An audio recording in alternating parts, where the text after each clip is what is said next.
तो आज है 5 जून, विश्व पर्यावरण दिवस 2024 पे चर्चा करेंगे। और इसकी आज की जो थीम है इन्वायरमेंट डे की, वो भूमि बहाली, मरुस्थलीकरण और सूखा सहनशीलता। इसमें जो मरुस्थलीकरण शब्द का प्रयोग इसीलिए सूखा सहनशीलता का प्रयोग किया गया है क्योंकि ये विश्व स्तर पर तेजी से बढ़ रहा है।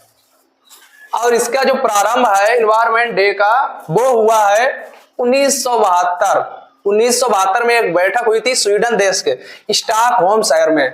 जो स्वीडन देश है उसके स्टॉकहोम शहर सम्मेलन से इसका आरंभ हुआ है और इसको बुलाया था संयुक्त राष्ट्र महासभा ने, जिसमें 150 देशों से अधिक के महानेताओं ने भाग लिया था। इसका जो 2024 का स्लोगन है यानी कि आज का, हमारी धरती हमारा भविष्य, हमारी धरती हमारा भविष्य। यानी कि बात तो सही है, यानी कि हमारी धरती है वही तो हमारा भविष्य है। अगर ये बंजर हो जाएगी या सूखा बढ़ जाएगा तो क्या भविष्य जो है संकट में हो जाएगा। मेजबान देश यानी कि जहां पर हो रहा है उसको कहते हैं मेजबान। मेजबान देश है इसका सऊदी अरब। सऊदी अरब।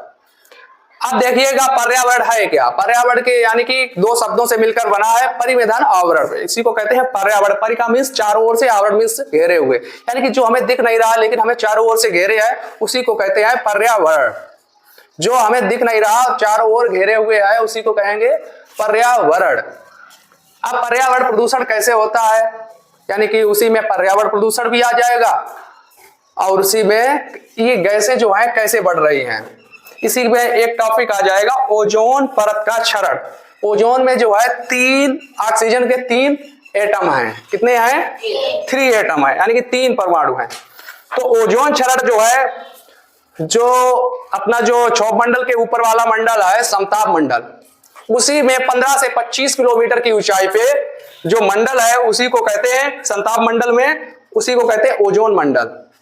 अब ओजोन मंडल जो है पृथ्वी वासियों के लिए रक्षा कवच का काम करती है। ओजोन क्षरण अब ये किससे बढ़ रहा है? पृथ्वी पर जो है हम एसी है, एयर कंडीशनर्स है, इसका इस्तेमाल करते हैं तो इससे क्या निकलता है? क्लोरोफ्लोरोकार्बन, जिसको शॉर्टकट में कहेंगे CFC। CFC ये जब ऊपर पहुंचता है तो ओजोन परत को काटता है, उसको हानि पहुंचाता है। और ओजोन का परत को जो है रक्षा कवच क्यों कहा जाता है? क्योंकि ओजोन परत जो है सूर्य से आने वाली परावैंगनी किरणों को अपने आप में अवशोषित कर लेती है, अवशोषित कर लेती है और पृथ्वी पर नहीं पहुंचने देती है।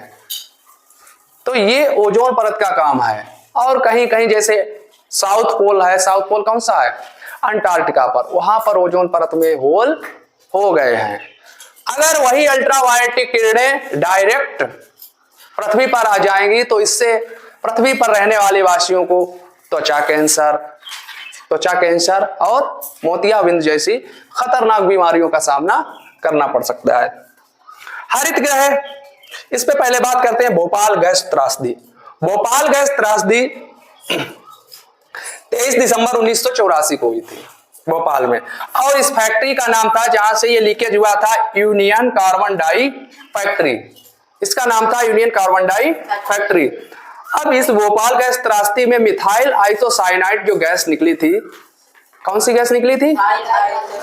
Methyl isocyanide gas.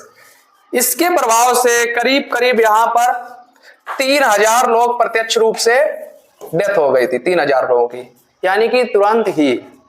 और इससे लगभग 300 बच्चों का जन्म हुआ था, उसी दरमियान वो भी डेथ थे। और लगभग 10,000 लोग आंशिक रूप से विकलांग हो गए थे। समझिए कितनी भयानक होगी। तो ये थी भोपाल गैस त्रासदी, जिसका मुख्य कारण था मिथाइल आइसोसाइनाइड, जो कि हुई थी 23 दिसंबर 1984 को। इसके बाद इसी के प्रदूषण में आता है हरित ग्रह प्रभाव। हरित ग्रह प्रभाव का मतलब है तापमान में वृद्धि। जब आप पेड़ काटते चले जाएंगे तो धीरे धीरे तापमान में वृद्धि होती जाएगी। पिछली साल का जो तापमान था अपने यहाँ का लगभग 44 था, इस साल कितना हो गया है? 49 तक पहुंच गया है।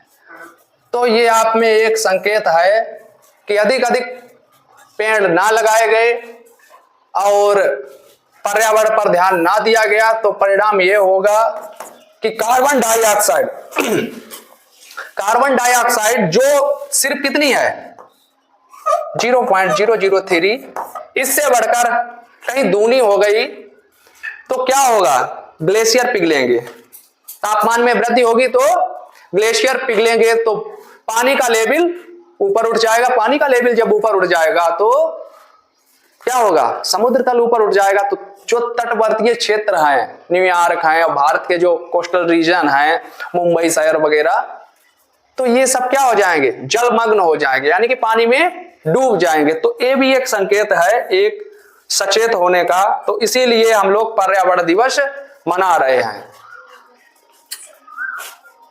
ठीक है, तो ये हो गया है पर्यावरण दिवस।